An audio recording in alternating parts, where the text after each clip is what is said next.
করতে হবে এখন? আপনি আমার রূপকথার রাজপুত্র হবেন?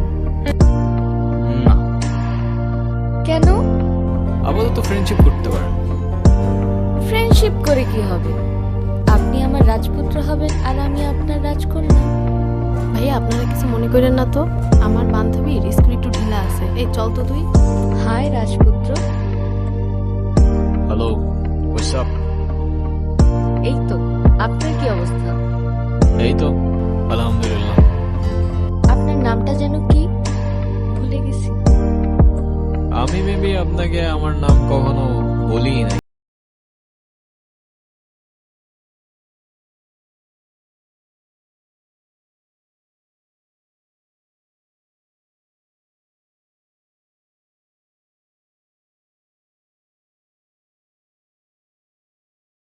ভয়েসটা কিন্তু মাশাআল্লাহ।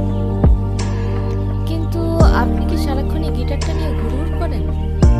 একজন আর্টিস্ট তার আর্ট আর ইনস্ট্রুমেন্ট ছাড়া আর কি নিয়ে ঘুরঘুর করবে বলেন? তবে সত্যি বলতে এই গিটারটা একটু স্পেশাল। আমার যখন 6 বছর বয়স, আমার জন্মদিনে আমার মা গিফট করছিল এটা। এমনিতে আপনার ক্যারিয়ার নিয়ে প্ল্যান কি? মিউজিক। আচ্ছা, আর 2 দিন পর পর এই ঝামেলাগুলো কি না করলে হয় না? কি কিছু বলবা না? যা বলার সেটা তো বলছি আমি তোমাকে। শুনতেছো কোথায়? শোনার মতো কোনো কথা বললে অবশ্যই শুনতাম, কিন্তু তুমি যেটা বলতেছো সেটা আমার পক্ষে করা পসিবল না। কেন পসিবল না? মানে তোমার লাইফে কি আমার থেকে তোমার মিউজিকের প্রায়োরিটি বেশি? মানে তোমার সাথে তুমি মিউজিকের প্রায়োরিটি কম্পেয়ার কিভাবে করো, সেটাই আমার মাথায় ঢোকে না। রোহান, একটু প্র্যাকটিক্যাল হও। জীবনটা তো আর কোনো রূপকথার গল্প না। তুমি মিউজিকটা বাদ দাও তো, আর তা না হলে আমার সাথে আর দেখা করতে আসো না।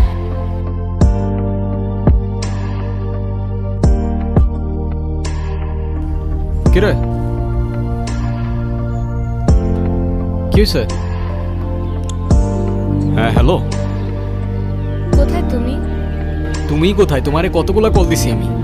রনির কাছে শুনলাম কি ঝামেলা হয়েছে। না সমস্যা নেই, তেমন কিছু হয়নি। সমস্যার কথা বলি নাই আমি। তুমি এক্ষুনি দেখা করো আমার সঙ্গে। কোথায় তুমি?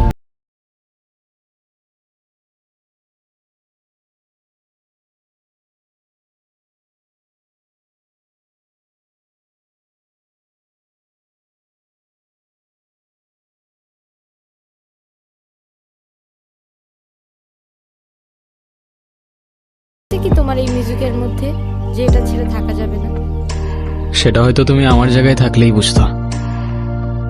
না, তোমার জায়গায় থাকতেও নাই। দেখো, এখনো কিচ্ছু নষ্ট হয়নি। আমি শুধু চাই তুমি 8-10টা মানুষের মতো একটা নর্মাল লাইফ লিড করো, একটা জব করো, আর মিউজিকটা ছেড়ে দাও। That's it. আরে মিউজিক আমার ব্লাডের মধ্যে, এটা ছাড়লে বাঁচবো কেমনে আমি? আর আমি যেটা পারবো না সেটা আমার বারবার বললো না তো তুমি। তোমার ডিসিশন তাহলে ফাইনাল? হ্যাঁ। আচ্ছা, কফি? হুম, থ্যাঙ্কস।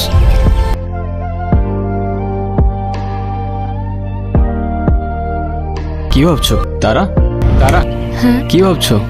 না, কিচ্ছু না। কফিটা ভালো হয়েছো, তুমি বানাইছো? হ্যালো, আসসালামু আলাইকুম। এখনই আসতেছি। কোথায় আসবো ভাই? ওকে ভাই, শুক্রিয়া। কোথাও যাবা? হ্যাঁ, প্লিজ কিছু মনে করো না তুমি। আমার ছোট্ট একটা অডিশন আছে বুঝছো। ওই রাহুল খান আছে না, মিউজিক ডিরেক্টর, উনি আসছে। তুমি প্লিজ কিছু মনে করো না, আমি যাই এখন। তুমি বাসায় চলে যাও, আমি পরে কল দেবো না তোমাকে। কষ্ট পেও না ব্রাদার, আমি তো তোমাকে হেল্প করতে চাইছি, কিন্তু তোমার ভোকালের যে কন্ডিশন, আমি চাইলেও তোমাকে হেল্প করতে পারছি না মানতে পারছিলাম ভাগ্যটা, আর না জীবনটা সহজ হচ্ছিল। বলতে বলতে আমি আমার কাহিনীর ঠিক শেষ পর্যায়ে চলে এসেছিলাম।